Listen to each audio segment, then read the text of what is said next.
Hoje vamos nos aventurar pelo Antigo Egito e a conhecer um dos personagens mais impactantes da Bíblia, Moisés. No deserto, longe das agitadas cidades do Egito, Moisés levava uma vida tranquila. Ele havia caminhado pelos grandiosos salões do palácio do faraó, desfrutando dos luxos da realeza.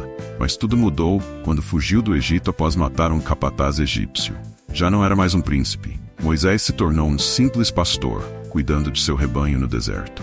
Anos depois, Moisés presenciou algo extraordinário.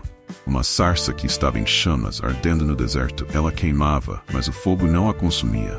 Era um sinal de uma força superior, ordenando-a retornar ao Egito e exigir a liberdade dos israelitas. Apesar de suas incertezas, Moisés, com seu irmão Arão ao seu lado, partiu em uma jornada de volta à terra onde nascera.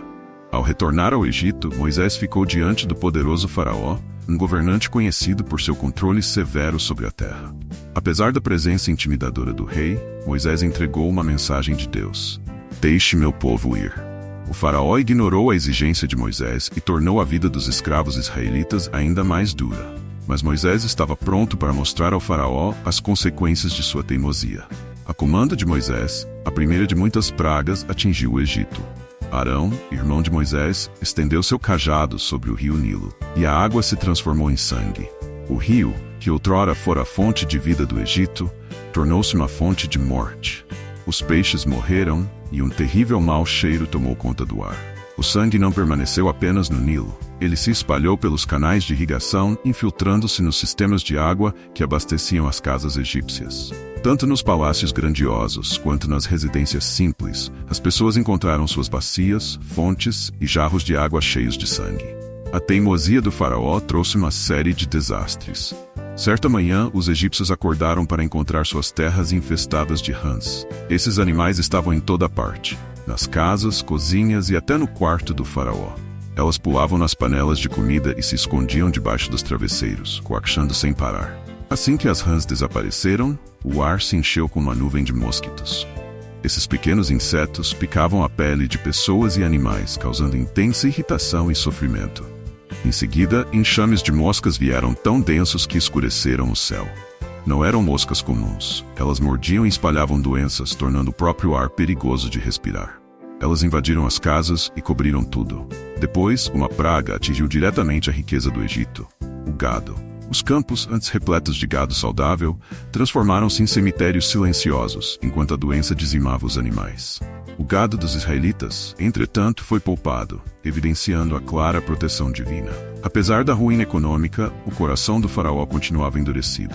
Então, veio uma praga inesperada: feridas. Dolorosas úlceras purulentas surgiram na pele de todos os egípcios, desde os nobres mais ricos até os servos mais humildes. Até mesmo o faraó não foi poupado. A terra se encheu de gritos de dor, mas ainda assim o faraó se recusava a ceder. Em seguida, o céu escureceu, enquanto uma gigantesca tempestade de granizo atingia o Egito. Essa não era uma tempestade comum.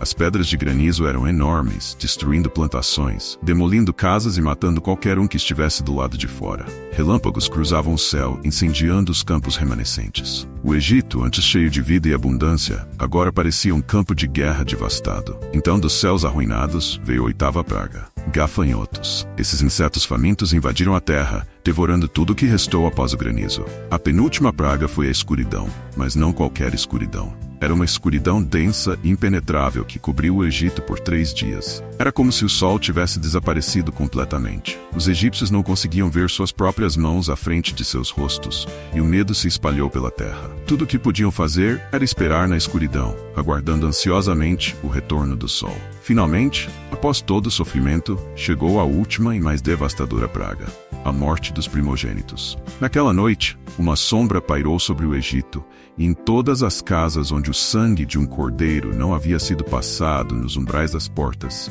o primogênito e o primeiro nascido de cada animal morreram. O ar foi preenchido com os gritos de luto, enquanto até o faraó perdeu seu próprio filho. Esse foi o ponto de ruptura. Quebrado e derrotado, o faraó chamou Moisés e Arão no meio da noite e ordenou que levassem os israelitas e deixassem o Egito imediatamente. Após séculos de escravidão, os israelitas finalmente estavam livres. Enquanto marchavam para fora do Egito, a memória das pragas permanecia como um poderoso lembrete da força que os libertou, e como um aviso para qualquer um que ousasse desafiar sua liberdade. Se você gostou desta história, te convido a se inscrever aqui no canal. Muitas histórias ainda serão contadas aqui. Deixe seu like para o YouTube entender que você gostou. Ativa o sininho para não perder nenhuma história bíblica que traremos aqui. Deus te abençoe. Até o próximo vídeo.